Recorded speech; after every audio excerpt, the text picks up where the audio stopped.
Tonight on CTV News, liquor stores shut down. I think everybody's disappointed, confused, frustrated. Hundreds of workers walk off the job at 25 liquor stores when restaurants and bars could run out of booze.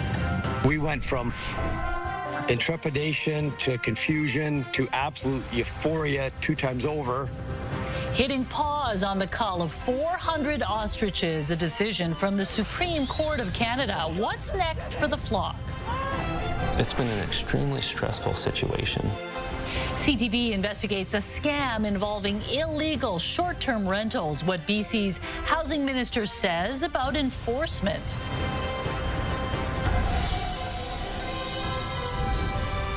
This is CTV News with Mi Jung Lee.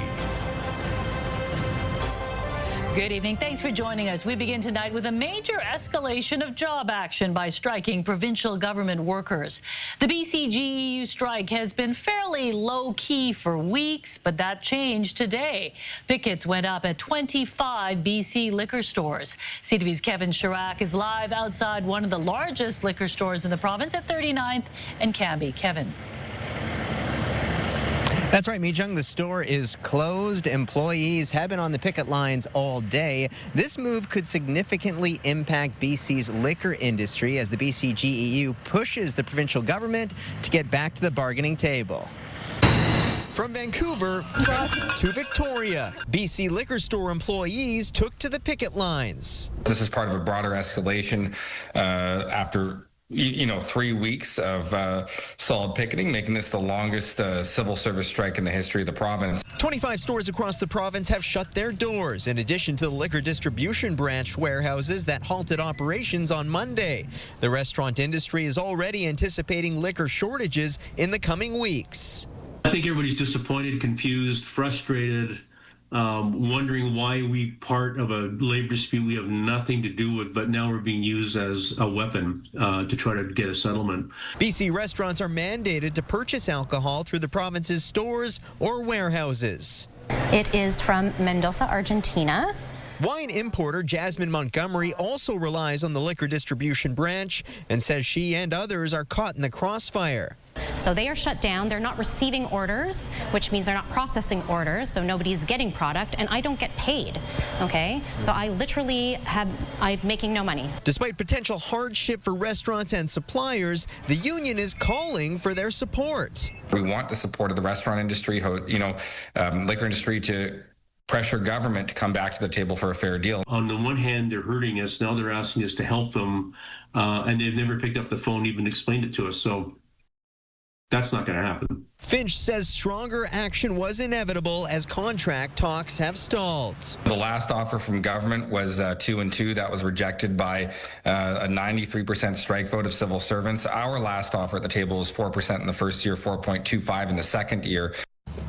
And to help preserve its supply, the BC Liquor Distribution Branch has now capped purchases. Retail and hospitality customers can now buy a maximum of 3 of the same product per day, except for beer and Bordeaux wine, and that limit applies even to 4-packs, 6-packs, and other formats. Mi-Jung. Some liquor rationing going on. Okay, thank you, Kevin. Supporters of an ostrich farm that has garnered international attention are celebrating tonight. Just when it looked like the CFIA was going to cull the 400 birds, the Supreme Court of Canada hit the brakes on the plan for now. It's the latest twist in an emotional, long-running legal battle over the fate of the flock that was once infected with avian flu. CTV's Martin McMahon reports. They're safe today!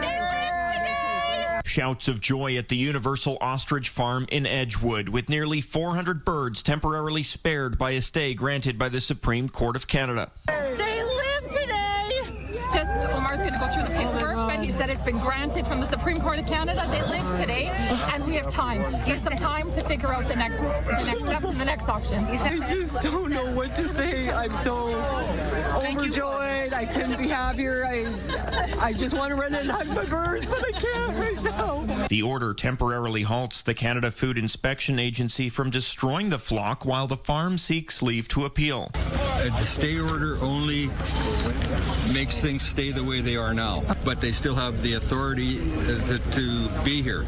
The farm raised ostriches for meat until 2020, but says it's now focused on medical research. The CFIA ordered the cull last December following the detection of avian flu within the flock. As much as I don't like the idea of advocating for the death of seemingly healthy animals, if those animals pose a threat scientifically, health-wise, or economically to Canada, I think that we need to take the same course that we've taken with all of our poultry bird flu outbreaks. This stay follows a suspicious fire involving hay bales early this morning. The CFIA started building the hay enclosures yesterday in preparation for the cull. RCMP say the fire is under investigation and add officers will remain on site. Martin McMahon, CTV News. Municipal leaders from across the province joined together in a unified call to Victoria and Ottawa to take action to stem the tide of street disorder and crime in BC. CTV's Legislative Bureau Chief Rob Buffum joins us live from Victoria. Rob? Mijang, nearly 60 mayors and councillors from across the province stood on these steps here in front of the BC legislature, demanding that the NDP government who work inside the building lead by action, not words. This call to action was organized by the group Save Our Streets, which first raised concerns about public safety and street disorder a year ago.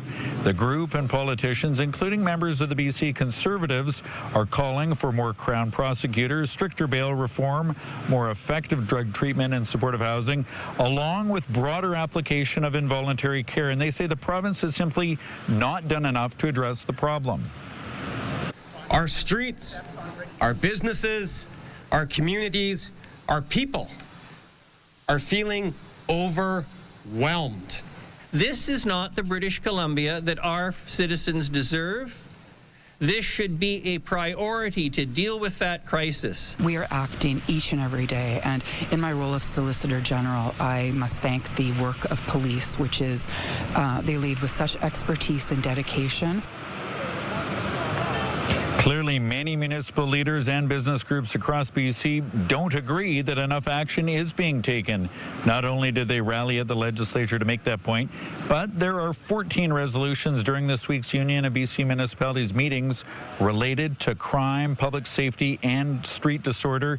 And the issue of public safety has really dominated these UBCM meetings being held at the Victoria Conference Centre just across the street there. So far this week, it has been the dominant topic. Premier Eby has been in New York all week for Climate Action Week, so he's not been at these meetings, but he will be there on Friday, the final day, delivering the keynote address to the mayors and councillors. So it will be interesting to see if he demonstrates he heard this message from the steps today and whether or not he has any concrete action to announce. Mijang. Yeah, and we will be following that. Thank you, Rob.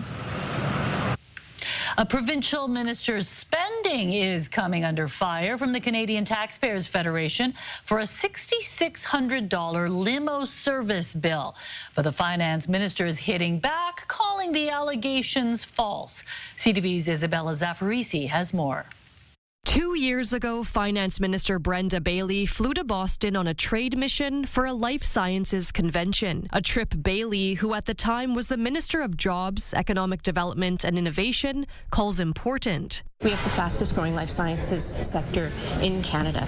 Much of that comes from the work that we do on trips like this. That trip now facing scrutiny from the Canadian Taxpayers Federation, who filed an FOI on how public funds were spent. It's unacceptable for a minister to be blowing this kind of money on such frivolous luxuries. Carson Binda is referring to a limousine service that cost around $6,600 over 4 days. He also alleges the trip cost $44,000. Bailey disputes the claims, calling them mostly inaccurate. The numbers that were reported by the Taxpayers Association were in fact quite twisted. This trip was less than half than they reported. There was no limo. There were 6 people in an SUV. More More than $11,000 was also spent on food and beverage. We don't get to choose where we go to eat on these junkets. We are part of a group that's traveling around to different meetings, so it's not that I had the option to go to a Wendy's. This is a minister that's literally tasked with finding savings for government. The criticism comes following the NDP government's projection of a record deficit of $11.6 billion. There's certainly a way to avoid a $6,600 limousine bill when you have taxis and Ubers. Travel expenses are one area the province is trying to cut back on. We're taking a very careful lens to all travel, but there is some travel that leads to economic development and revenue. Bailey is adamant the trip was worth it, resulting in hundreds of millions of dollars in investments for the British Columbian economy. Isabella Zavarisi, CTV News, Vancouver. As exempt, Still ahead, BC's housing minister responds to a CTV News investigation into illegal short-term rentals in downtown Vancouver.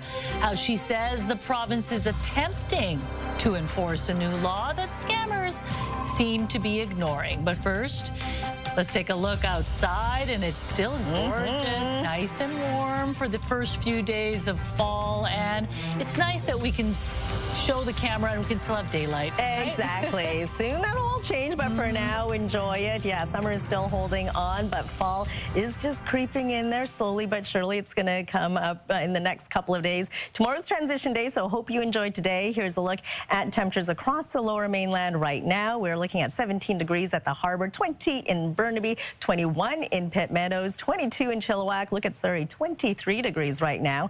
As we head through the overnight, we will see increasing cloud coverage, so overcast conditions dropping down to 12. And then tomorrow, as I mentioned, is transition day. Things are going to cool down to 16 degrees with mostly cloudy skies. CTV Weather brought to you by Expedia Cruises. Plan, book, and safeguard your journeys. Explore the possibilities at expediacruises.ca. And you're going to have to dust off your umbrellas because the rain is coming in earlier than expected. I've got the full details coming out. And transition day, that's a gentle way of saying that rain is coming. Yes, that is right. I try to be nice, you know, half full. All right, thanks, Anne. A CTV News investigation has uncovered a scam where a would-be tenant signs a long-term lease on a furnished Vancouver condo only to turn around and illegally list that unit on a site like Airbnb or Booking.com. Tonight, we ask the housing minister why this fraud is happening when a new provincial law was supposed to crack down on short-term rental platforms. Here's CTV's Shannon Patterson. In order to list a downtown Vancouver condo on a short-term rental site, a host must pay provincial and municipal registration fees. But on Booking.com and Airbnb, we found numerous condos listed for nightly rentals that claim the property doesn't require license or registration. It's a problem that we are working on in terms of compliance and enforcement. On June 2nd, the province enacted a new law that requires short-term rental platforms to remove any listings that don't include a legal registration number. But a quick search proves that's not happening. We have clear expectations with the platforms, and these listings that are listed as exempt but shouldn't be can face significant monetary penalties, and our compliance and enforcement unit continues to follow up and enforce them. In an emailed statement, Booking.com said, as part of our commitment to regulatory compliance, we have implemented mechanisms specifically designed for British Columbia to verify that in-scope accommodation partners provide legitimate registration numbers and/or valid legal exemptions. So this is the second listing that they ended up putting on Booking.com. But Colvin Wong said not only was his partner's furnished downtown condo not exempt from short-term rental laws, the person who listed it for nightly stays on Booking.com had signed a lease as a long-term tenant. It's been an extremely stressful situation. I share that outrage, and we will continue to strictly enforce these rules, these penalties, remove listings, and make sure that good hosts are able to continue to host, and that scammers and folks not in compliance listing illegal listings are penalized and removed from sites. The minister said 1,800 non-compliant short-term rental listings have been removed in the past year. But when we asked how many faced financial penalties... My understanding is there's been one fine in the last few months. Wong worries if there's little chance of being fined, fake tenants will continue signing long-term leases and posting unregistered listings on short-term rental sites. If you're making what the listing said was about $500 a night and paying about $125 for long-term rental, you're making $375 a day per apartment that you have. A lucrative scam that new laws haven't been able to stop. Shannon Patterson, CTV News, Vancouver. A trial date has been set for the man accused of killing a woman in her Surrey home last June. And as CTV's Ben Nesbitt reports, Tory Dunn's family is not happy. They'll have to wait another year before justice could potentially be served. It's been 15 months since she was murdered, but Tory Dunn's accused killer's trial is still more than a year away. Very frustrated in the time that it takes for justice. Wednesday, the trial dates were set, and it was not the news her father, Aaron, wanted to hear. Adam Mann, who police believe broke into the home Tory lived in Surrey's Port Kells neighborhood last June and killed her, will be tried by jury for second-degree murder starting October 5th of next year. Mann was released on bail for another alleged violent offense 11 days prior to Dunn's murder. Under Canada's Jordan law, Supreme Court trials are expected to be completed within 30 months of charges being laid. If Mann's trial remains on schedule, it will just stay within that time frame. But Dunn's father feels the wheels of justice need to turn faster. I'm not sure if it's, lack of judges and prosecutors, that's what it seems to be for me, but it's certainly unfair to the family and other families that have to go through such a thing. Mann has remained in custody since his arrest. The jury, who will ultimately decide his fate, is scheduled to be selected just days before the trial. Ben Nesbitt, CTV News, New Westminster. The BC Greens have a new leader. Emily Lowen won the leadership race in a landslide. The 25-year-old climate activist and former UVic student handily defeated her two opponents. Lowen received nearly 60% of the vote, double the support of the second-place finisher. She was very active in signing up new members and says the party will now aim to take on billionaires, big corporations, and big oil.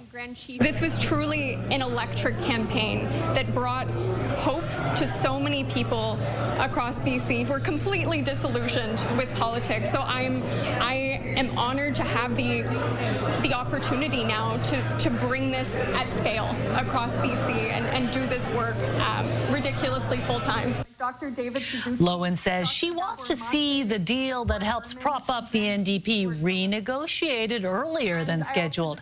She says she plans to run for office, but doesn't want either of the existing MLAs, Jeremy Valeriot or Rob Botterill, to step down. She has a different riding in mind, but wouldn't say which one yet. Investigating an extraordinary discovery at a Fraser Valley thrift shop. How did rare medieval rings and medallions end up there? Also ahead. There are a lot of families in the province that are watching to see what the province does in response to Chase's death. Disability advocates are calling for more training for police in interacting with neurodivergent people after a deadly shooting. The CTV News investigation is up next. The police-involved shooting death of a 15-year-old Surrey boy with autism sent shockwaves through the disability community. Advocates are concerned about how police interact with some of our society's most vulnerable. So what training do officers get, and is it meeting the needs of those it aims to protect? CTV's Reagan Hasegawa now with part 3 of our exclusive series, and a warning some of the details may be disturbing. Chase de Ballenhard may have loved to dress up as the Grinch, but he was the embodiment of the holiday spirit. Is that your cousin? Cousin Buddy? Cousin Buddy. He was a fixture of the community, known for dressing up and leaving treats for his neighbors. His mom says his intense passion for the holidays and giving back were gifts of his autism. His goal in life was to make people laugh. Santa's coming to town. He wanted to do good. He wanted to volunteer. He idolized Terry Fox. He helped his neighbors. He was our little boy, our only son, and it is so quiet in our home right now. His autism also posed a number of challenges, delayed development of his social language and learning skills, all factors his mother believes contributed to his fatal interaction with police in February. Chase was walking down the street looking for help. Anybody who wasn't in a police officer's uniform. And that just makes me so sad, because when I saw his face, I could see the fear, and he didn't know what to do. Advocate Suzanne Perot is autistic. She too believes Chase was experiencing sensory overload. Lots of sirens in the background, voices yelling, multiple people moving forward very quickly. No questioning of, do you have a disability? She saw signs that Chase was dysregulated in the surveillance video. He wasn't running, he wasn't fleeing, he was staggering, which were signs of dysregulation and disassociation to a space and place. Chase's death sent shockwaves through the disability community. Lots of us feel helpless, and I mean, the most obvious thing is we're terrified it would happen to our own loved ones. Tamara Taggart's son Beckett has Down syndrome and recently snuck out of the house. She was shocked when a police officer showed up at her door. It's impossible to explain what it feels like. It's like someone's kicked you in the stomach and you just freeze. Fortunately, he was okay. Our interaction was excellent, and Beckett has a visible disability, though. You can tell that he has Down syndrome. So many people with autism or other disabilities who have an intellectual or developmental disability, you don't know. They look typical. Taggart says police need more training in identifying some of the signs. In BC, officers are required to take crisis intervention and de-escalation training every 3 years. Advocates say training must include role-playing and hearing from people with lived experience. Story is powerful. We can't be just, click the answer, click the answer, click the answer. There needs to be the testimony. The province's updated autism spectrum disorder specific training will be launched this fall. It includes neurodivergence and in particular autism spectrum disorder, and so that it can enable officers to be able to respond to sensory sensitivities, different behaviors, and communications differences that neurodivergent people may have. But none of the major autism organizations in BC were asked for input when we began our investigation. Is it too late for those groups to participate if they have an interest? I think that I have confidence in the developers of the refreshed training, that they have consulted in a fulsome way. Autism BC says it reached out to Krieger's office after our interview, but didn't hear back until the day we spoke to the minister. It's a horrible thing that somebody had to die in order for us to even question what their training is. There are a lot of families in the province that are watching to see what the province does in response to Chase's death. It was completely preventable.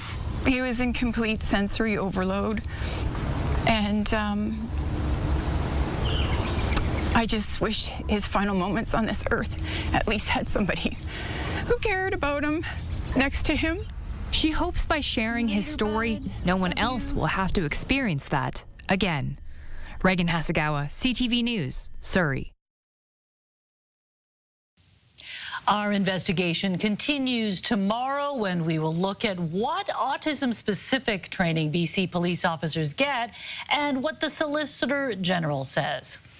4 people are being honored for their quick action in saving the life of a member of their hockey team when he went into cardiac arrest. Also ahead. I'm not very happy, and I don't trust this place. Car nightmare, how an oil change turned into a bill for $1,700. Why police were there when she went to pick up her car. That's ahead.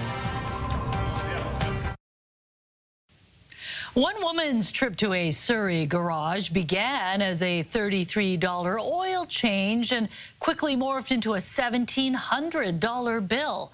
CTV's Ben Milger has a story and tips on how those of us who are not automotively inclined can pick the right mechanic. Wait, we're not arguing here? Yeah. You're here to pick up your car. You're gonna pay for the repairs. Which are double the price. I feel like I've been defrauded here. Tina House never imagined a routine oil change could lead to a $1,700 bill and require police to keep the peace. She says staff at Surrey Centre Auto Repairs told her she needed new brakes, and they agreed on a price of $770 for everything. But then they called saying she needed new calipers as well, and the quote jumped to $1,880. She says she told them she wasn't sure she could afford it. He said, your car is in pieces, come and pick it up. Right? He forced me into paying that price. I had no choice. I don't know mechanics. She haggled the price down to $1,700 in a cash deal, but she wasn't happy about it and wished she'd gone somewhere else. Reviews online often give a good indication of reputation. And a lot of that's very important in order to have the confidence to give them your vehicle. Surrey Centre Auto Repairs has a 1.6 rating on Yelp with dozens of negative one-star reviews over the last decade. Worst nightmare ever lived. Stay away. Do not go to this mechanic. Whatever you do, do not take your vehicle to Surrey Centre Auto Repairs. We tried to give the business owner an opportunity to respond to the negative online reviews, but he didn't want to talk about that. Please leave my building, please. Yeah, thank you. You don't want to talk about that? No, I don't want to talk about anything. Why don't you want to address those issues? Please, get out now. Before we left, the owner did accuse a friend of House's of kicking his door and said he had it on video. Last night they were here. They kicked my door, like look at this. House says if her friend kicked the door, she didn't see it. She'll be looking for a new mechanic. I really, really wish I looked at that review first. Now that she has her car back, she's chalking this up as a lesson learned. Ben Milger, CTV News, Surrey. 4 British Columbians are being recognized for their roles in saving the life of a young man on their hockey team who went into cardiac arrest after a game. It happened November 2023 in Coquitlam when Sam Bodeneric collapsed in the dressing room. 2 of his teammates, a firefighter recruit and respiratory therapist, jumped into action performing CPR, while 2 other teammates called 911 and tracked down a defibrillator. Their quick response helped Sam regain consciousness. He was there today as his friends received Vital Link awards from BC Emergency Health Services. Obviously, I wouldn't be here without them, so I'm really appreciative of Matt, Nathan, Johnny, and Brennan. I don't know how to describe it, but other than just really appreciative. He says the men still play hockey together on the same team and have remained close. BC EHS is sharing this story to highlight the importance of bystander CPR with the use of an AED, which it says can double the chances of someone surviving a cardiac emergency. It's being called the largest health fundraising campaign in BC history. How much money has been raised for the BC Cancer Foundation? And a humpback whale entangled in fishing equipment for days has now been freed. How DFO managed to rescue the whale from ocean pollution? That's ahead. Your morning just got a little brighter.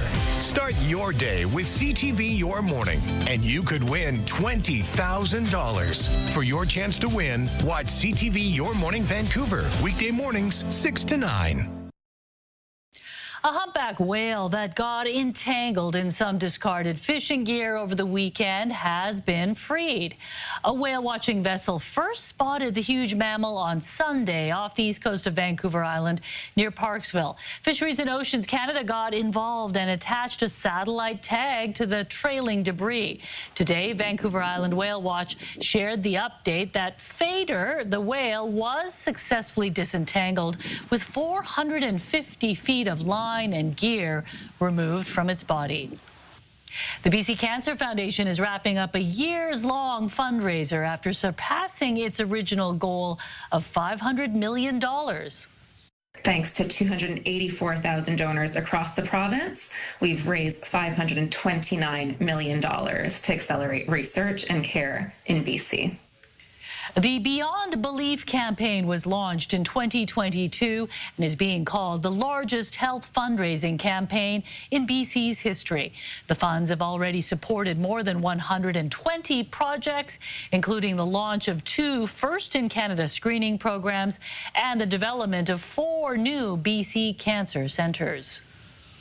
Recycle BC has teamed up with Science World to launch a new 2-year exhibit aimed at demystifying and celebrating BC's recycling system.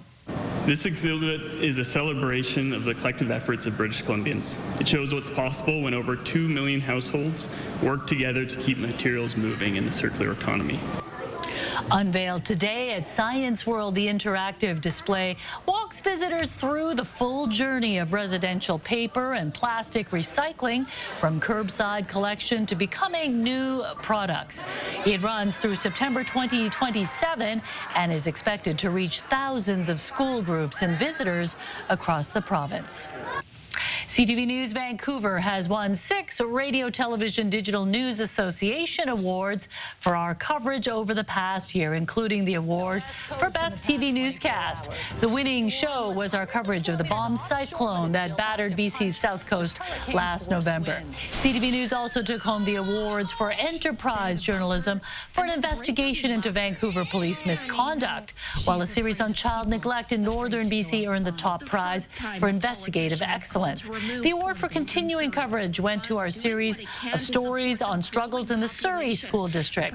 And our report on Vancouver's worst road won the top award for video journalist. And finally, our online team won the award for overall excellence in digital. Back on the air, Jimmy Kimmel returned to TV last night after his show was pulled because of comments about Charlie Kirk. Also ahead. About a year ago, I was approached by the Chilliwack thrift store that they had received this unusual donation of objects. Surprising discovery at a thrift store. Rare artifacts, including rings and medallions that could be more than 1,000 years old. That's ahead.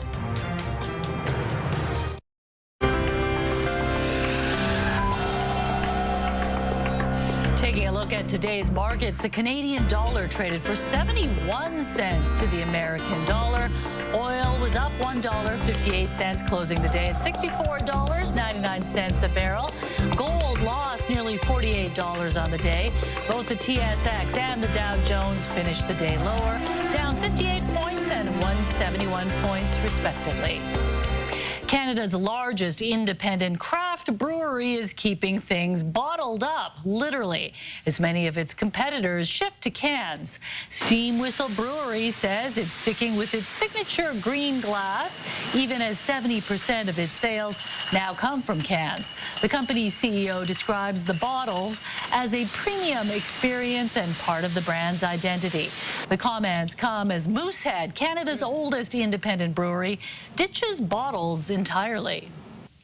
Simon Fraser University has received a rare donation, 11 rings and 2 medallions believed to date back to medieval times. The artifacts were discovered at Chilliwack's Thrifty Boutique and were listed for just $30, but an archaeologist saw them and told staff they could be significant. Experts believe the items may be medieval, and they will now be studied as part of a new SFU archaeology course. Students will be tasked with uncovering the origins of the collection while exploring the ethical challenges museums face when accepting undocumented antiquities. What an amazing find in a thrift store. Could you imagine buying it all for $30 and you have all these antiques in your house? I mean, they could even date back to like 500. Yeah. So incredible. What a find. Absolutely amazing. All right, also amazing is our summer-like conditions that continue to hold on. Here's a look from our camera on top of Grouse Mountain, a time-lapse looking out towards the city and further towards the south to the airport. We are seeing mostly clear conditions out there right now. The sun sets in 20 minutes at 7:05, so slowly the daylight hours are shortening. Changes in the air as we head into tomorrow. We do have a low offshore bringing in wet weather already for the north coast and Haida Gwaii. It'll slowly slide down towards the central coast. As you can see on our weather tracker, pretty soggy right now. That'll continue through the overnight into tomorrow morning, sliding down to the central coast and the northern tip of Vancouver Island. We'll see some showers as well and bringing us some cloudy conditions for us on the south coast. Lots of sunshine once again for the southern interior with temperatures in the mid to low 20s. Your provincial forecast at the bottom of your screen. Showers as mentioned for Port Hardy with cloudy skies with a high of 13 degrees. You'll see increasing cloud coverage for Campbell River and Comox with some sunny breaks in there and a high of 17. For the South Island, things do completely cloud over for Tofino, 17 degrees. Other than that, Port Alberni right down to Victoria, another pleasant day with temperatures between 14 and 18 degrees. For the Sunshine Coast, not a lot of sunshine, but you will see some sunny breaks in there. Up the Sea to Sky Highway, a touch warmer with 18 degrees in Squamish, touch cooler in Whistler at 16 degrees. And for us across the Lower Mainland, mostly cloudy skies with sunny breaks and 17 degrees across the board.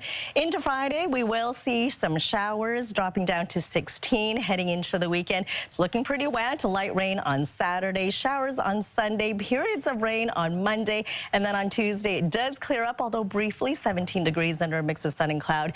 On Wednesday, we will see a few scattered showers and a high of 17. CTV weather brought to you by Expedia Cruises for air, land, and sea vacations. So transition day with a few breaks, and then you're going to have to dust off your umbrellas because we haven't seen rain for quite some time, and we're going to see a lot of it. Yeah, that rain, I mean, the umbrellas have been tucked away. Who knows where mine is? Just bring out your hoodie. That's fine. You don't have to dust anything off. Just get some Gore-Tex. All right, thanks, Ann. Late night host Jimmy Kimmel returned to TV last night after a suspension that sparked a debate about free speech across the United States.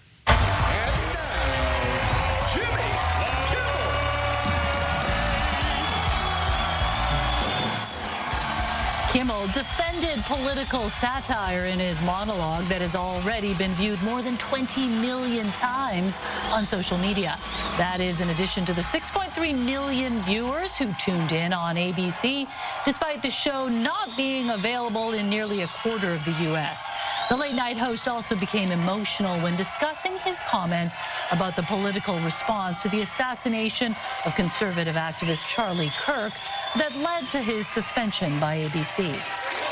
It was never my intention to make light of the murder of a young man. I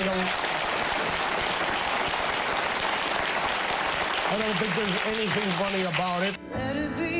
Sarah McLachlan was Kimmel's musical guest. She refused to perform at the premiere of a documentary for Disney over the weekend, which owns ABC. Cooper, Lexus, and Xander are all ready for adoption. Our weekly animal rescue segment, Homeward Bound, is ahead. Plus, Punk Pup. Adam meets a dog whose name does not seem to match her collar. Next on the Sawatsky Sign-Off. Right now, here's a preview of Your Morning Vancouver. Well, how far have we come when it comes to closing the gender gap in Canada? Thursday on Your Morning Vancouver, a closer look at opportunities in the workplace and our communities as we mark Gender Equality Awareness Week. Also, a closer look at why people are eating out less often and the impact it's having on local restaurants. We'll see you in the morning.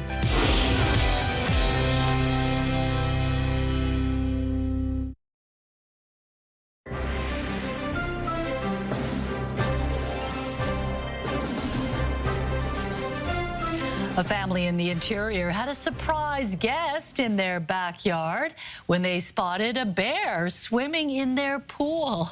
The young bear appeared to be cooling off and enjoying the final days of warm weather before gearing up for hibernation season. And of course, it had to shake off after getting out. Aww.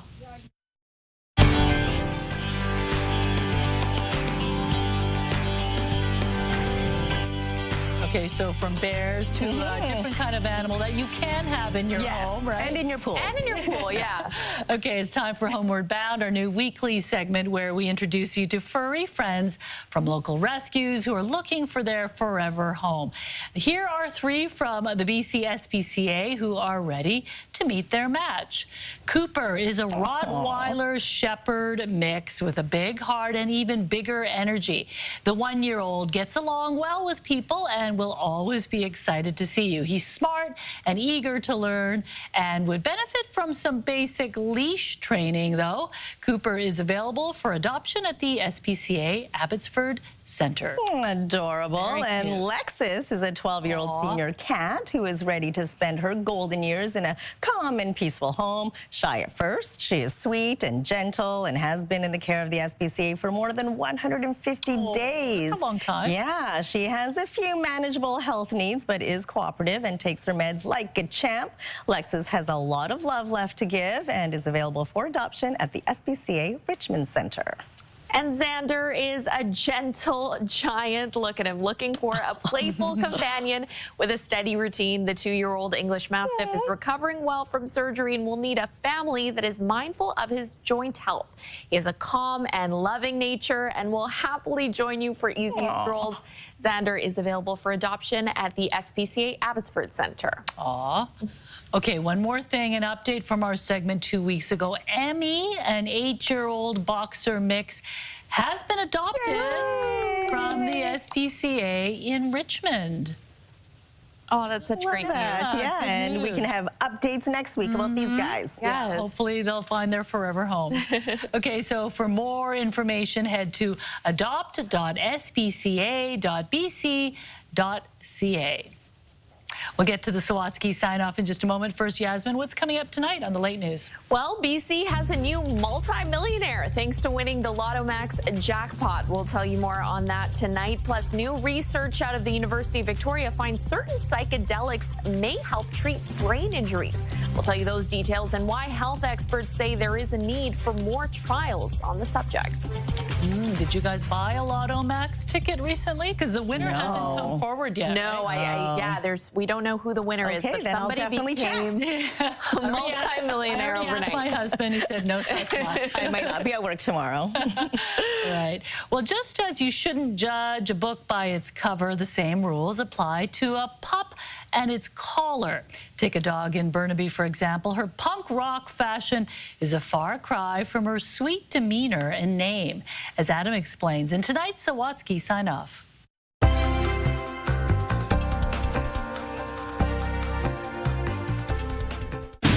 Girl. This dog could be called anything, but Fido or Fluffy is unlikely when her fashion is this fierce. Oh, well, for sure, punk rock, right? And it wouldn't be wrong to say Donna May, who once shaved her head, grew up appreciating punk. Probably a little screw you to the establishment felt good when you're younger, but then the music just hooks you. So, instead of a classic like Rover, it wouldn't be surprising if Donna named her pup after a rocker like Rotten, Ramone, or Iggy. Iggy Pop. Donna didn't. But to appreciate what she did name this dog, we need to go back to when her previous pup, Kiwi, died. Love of my life, Kiwi. Yeah, I was heartbroken. And like a punk might armor themselves in a black leather jacket, Donna barricaded the pet part of her heart. Never wanted another dog. But then the folks at a dog rescue kept sending her pictures of this pup, and Donna agreed to temporarily foster Mika. But she had no reaction to her former name. I would say it, there was nothing. But there was something about the way this little dog found a way to fill that big hole in Donna's heart and heal it. She's just sweet as can be. So we called her Sweet Pea, and she responds, like, right away. So, Sweet Pea stuck. Donna adopted her, and now the dog mom is adding a couple DIY projects to her collection of vintage T-shirts. But instead of featuring punk bands on the front, Donna's hand-sewn pop pockets. So that I can put her in them. What? And have my hands free. because all Sweet Pea really wants to do is cuddle as close as she can, as often as she can, despite her collar conveying the contrary. I think she might be a poser. She just really looks good in her collar. There's no punk spirit here. Probably more of a classical girl. Probably. But perhaps smashing open a heart hardened by loss, and like Iggy Pop reigniting a lust for life, all the while being named Sweet Pea, is also kind of punk. Adam Swansky, CTV News, Burnaby. Sweet Pea, but don't mess with that collar. No. Yeah, boy, that's for protection, though, It right? looks as like, well? yeah, for coyotes or anything else that wants to grab This Sweet was Pea. extra spiky. Oh, yeah. This was extra spiky. I think it would be effective. I think so, too. The owner has to watch out for that.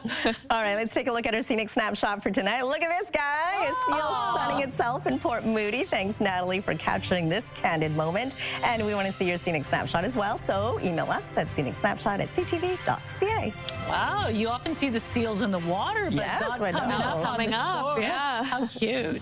Okay, thanks for joining us, Yasmin. We'll be back at 11:30. Good night.